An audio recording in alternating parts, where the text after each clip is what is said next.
If your goal is to truly escape the Matrix reincarnation soul trap, you need to understand this one thing.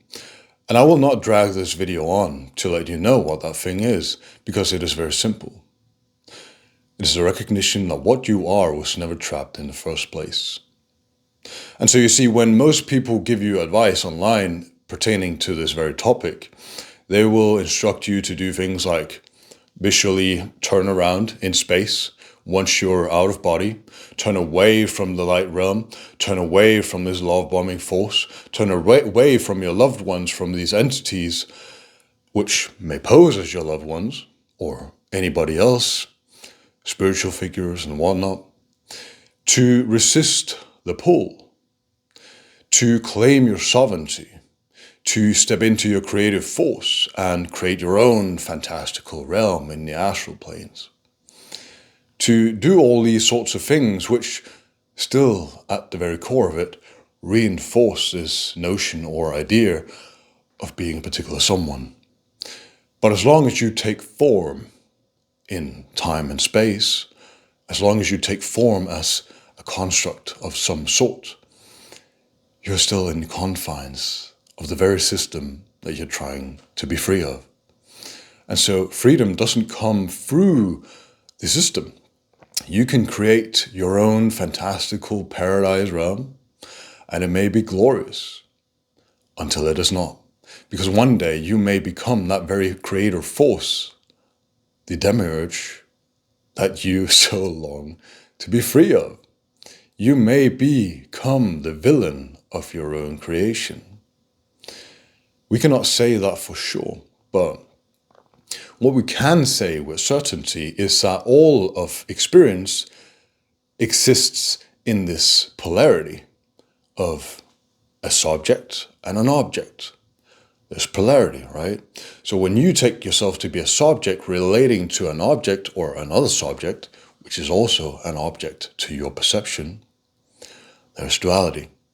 And with duality comes separation, suffering. And it may be very subtle. You can imagine very high dimensional plane where everything is peaceful and loving, but there will still be a sense of you and other, a sense of something greater than you, or lesser than you, might also be the case, right? But this distinction creates a sense of separation, hierarchy.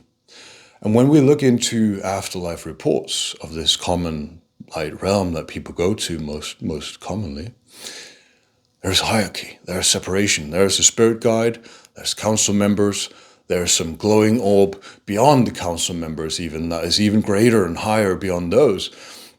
People describe all sorts of beings and presences and energies, right? And once you begin listening to these reports, not from a place of taking them at face value, but really just listening to the observations that people are making, which is often that they see themselves as this,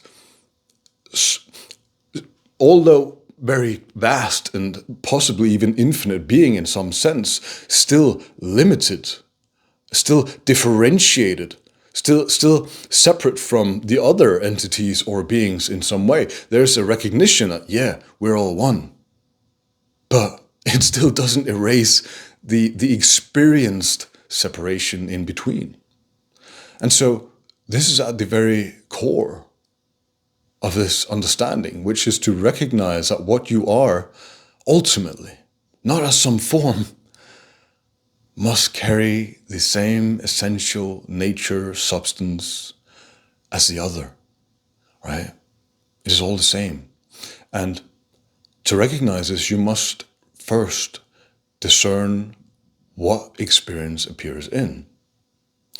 It doesn't matter if it's an earthly experience.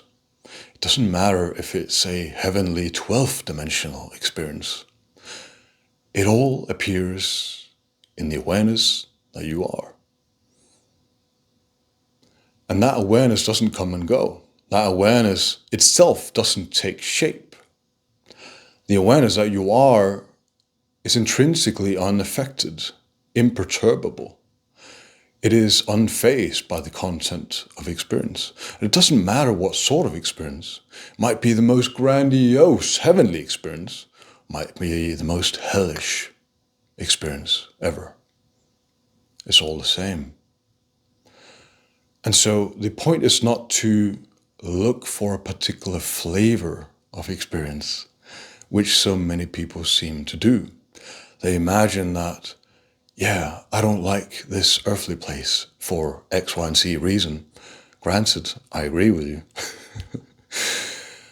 But what makes you think that some realm still experienced, still in duality, some realm beyond this system will somehow be better, will somehow be more liberating? Because if you cannot find liberation, freedom in yourself right now, what makes you think that you will be able to recognize that under any other circumstance? Why is now not good enough to recognize that? Why do you need to be in another place which is perhaps more peaceful, more tranquil, to realize what is always already present as you? And that is exactly why this is such an empowering discovery to make. Because this is not something you need to cultivate. People online, they tell you to do out-of-body travel, to discover the void, to do X, Y, and Z practice, to do all these things. And I'm definitely not against any of that. I agree with all of that. And I think as long as you're here, alive and well, do all that you can and muster up. Because a time alive is only well spent prepared for death. That is my philosophy. And so make use of this life. Don't squander it. Don't waste it. Don't pretend that your time is not valuable. Because you may come across many of these perspectives and find that, what is the meaning of all this? It seems pointless, right? Why fixate so much on these 80, maybe 100 years of a human lifetime if you've lived for eons, right? Well, the case is that if you are not able to escape, although that is really the wrong terminology, if you're not able to realize what you intrinsically are, it may just be the case that you forget. And we all forget all the time. Even in this lifetime, we continually remember, forget.